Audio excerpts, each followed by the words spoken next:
संदेह व्यक्त हो रहा है, आखिर कौन सा सुराग हाथ लग सकता है? क्योंकि जो व्यक्ति घर में घुसा था उसको लेकर क्लैरिटी है, कौन सा वो चेहरा है, किस तरीके से वो आया था। आसपास की फुटेज कलेक्ट करने से क्या कुछ लग रहा है, क्या सामने आ सकता है?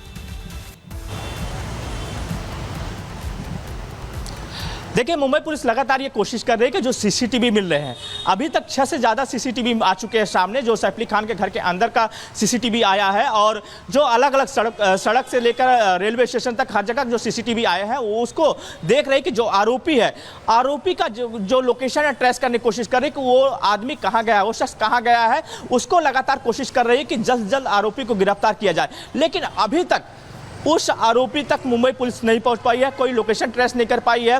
जब देखा गया था तो वो बांद्रा रेलवे स्टेशन था। बांद्रा रेलवे स्टेशन के बाद इसके बाद दादर स्टेशन पहुंचता है। दादर स्टेशन के बाद दादर में मोबाइल शॉप पे पहुंचता है जहां पे ईयरफोन खरीदता है। प्रकाश, बहुत ही महत्वपूर्ण जानकारी आप दे रहे हैं। फिलहाल के लिए आपका बहुत शुक्रिया। लेकिन अपने दर्शकों को बता दें, बॉलीवुड एक्टर सैफ अली खान पर हुए जानलेवा हमले के बाद पूरे देश भर में चर्चा है, हलचल है कि कैसे कोई इतना हाई सिक्योरिटी अपार्टमेंट में एंट्री कर सकता है और उसके बाद एक इतने बड़े एक्टर पर हमला कर सकता है। आपको बता दें, इस पूरे मामले में मुंबई पुलिस की टीम, क्राइम ब्रांच की टीम, फॉरेंसिक टीम बारीकी से जांच कर रही है, सबूतों को इकट्ठा कर रही है।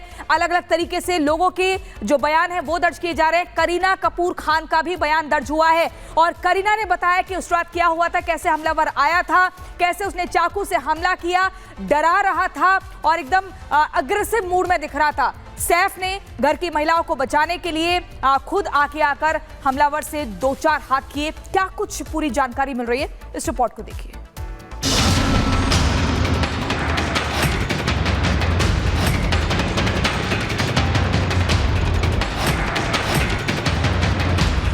बॉलीवुड एक्टर सैफ अली खान पर हुए जानलेवा हमले के मामले में उनकी पत्नी करीना कपूर खान का बड़ा बयान सामने आया है।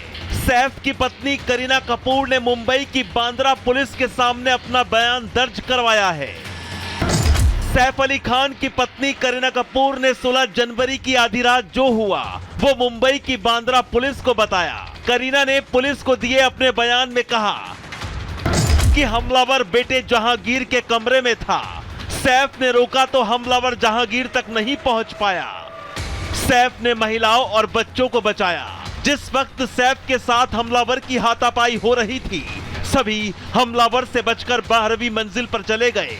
सैफ पर हमले के वक्त हमलावर काफी गुस्से में था। हमलावर ने सैफ पर कई वार किए। हमलावर ने घर से कुछ नहीं चुराया। करीना कपूर ने बयान दिया कि ज्वेलरी सामने पड़ी थी, लेकिन चोर ने उसे हाथ नहीं लगाया। मैं हमले से बहुत घबरा गई थी। मैं घबरा गई तो बहन करिश्मा मुझे अपने घर ले गई।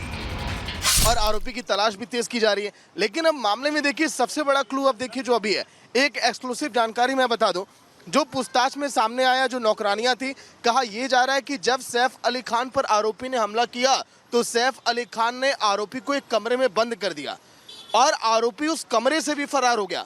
सवाल अब ये हो रहा है कि आखिर सैफ अली खान ने जब आरोपी को कमरे में बंद किया, उसके बाद फिर लगातार वो दर से कराहने लगे, तब वहां से आरोपी आखिर कैसे भाग गया? क्या इसमें किसी का हाथ हो सकता है क्या?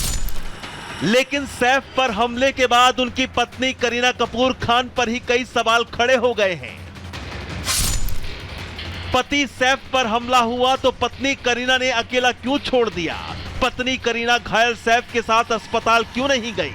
आखिर करीना ने तुरंत ही पुलिस को फोन क्यों नहीं किया? घायल सैफ को छोड़कर बहन करिश्मा के घर करीना क्यों चली गई? सैफ पर हमले के बाद करीना ने बच्चों को अकेला क्यों छोड़ दिया? पत्नी करीना ने पति सैफ की मदद आखिर क्यों नहीं की?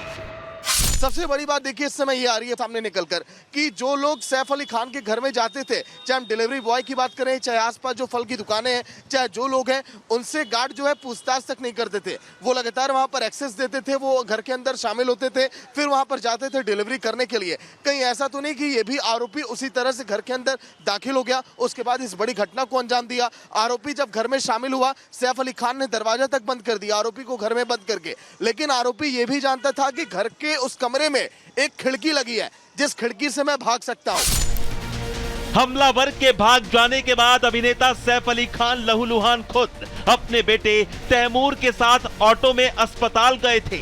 लीलावती अस्पताल के डॉक्टर्स ने सैफ की रीढ़ की हड्डी के पास से 2.5 इंच का चाकू का टुकड़ा निकाला। अभिनेता सैफ अली खान के हमलावर को मुंबई पुलिस पिछले 60 घंटे के बाद भी पकड़ नहीं पाई है। आरोपी को पकड़ने के लिए मुंबई पुलिस की 35 टीमें लगाई गई हैं। सवालों के जाल में अब तक ये जांच उलझी हुई है कि अभिनेता सैफ अली खान का हमलावर कहां गया। बॉलीवुड के चर्चित सितारे सैफ अली खान पर हमले को लेकर कई तरह के कयास भी लगाए जा रहे हैं। मुंबई पुलिस की थ्योरी भी सवालों के घेरे में है, तो वहीं हमलावर के इरादे को लेकर भी कई तरह के सस्पेंस बरकरार है। Bureau report, Republic Bharat. तो आखिर 15 और 16 जनवरी की उस रात में क्या हुआ था, उस रात का रहस्य क्या है, ये सबसे बड़ा सवाल है। क्योंकि हमलावर का चेहरा पूरा देश देख चुका है, लेकिन मुंबई पुलिस के हाथ अभी भी खाली बताए जा रहे हैं।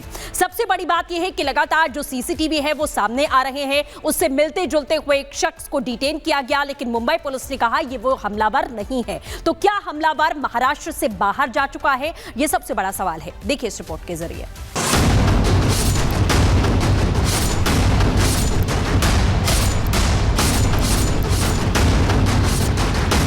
4 वीडियो और चारों में एक ही शख्स। ये वो संदिग्ध है जिसकी तलाश मुंबई पुलिस 65 घंटों से कर रही है। ये वो आरोपी है जिस पर सैफ अली खान के अपार्टमेंट में दबे पांव घुसने, उन पर हमला करने और फिर फरार हो जाने का आरोप है।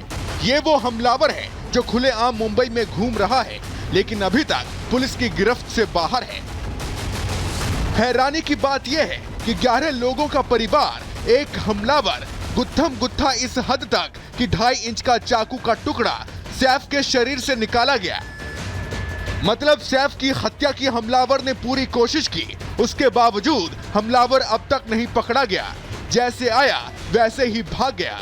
सवाल गंभीर इसलिए भी है क्योंकि वो कहां है, कोई क्लू तक नहीं है। सदगुरु अपार्टमेंट की 11 मंजिल तक पहुंचने और सैफ के घर में एंट्री करने से पहले कई सुरक्षा लेयर से होकर गुजरना होता है, लेकिन आरोपी सभी सुरक्षा चक्र को तोड़ते हुए सीधे घर में घुस गया। सवाल है कि क्या आरोपी छत से बाथरूम में घुसा? आरोपी सैफ के घर काम करने वालों का परिचित था? कभी आरोपी सैफ के घर फ्लोर या फर्नीचर का काम करने तो नहीं आया? क्योंकि आरोपी को यह पता था कि सैफ की बिल्डिंग में लूप होल कहां है। अब ऐसे में सवाल मुंबई पुलिस की कार्यशैली और सैफ के घर की सेफ्टी को लेकर उठ रहे हैं।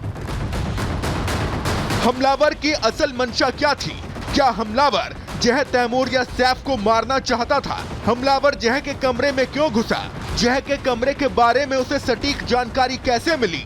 जब सैफ की भिड़ंत हुई तो 1 करोड़ की डिमांड क्यों की? हाई सिक्योरिटी अपार्टमेंट में हमलावर कैसे घुसा? क्या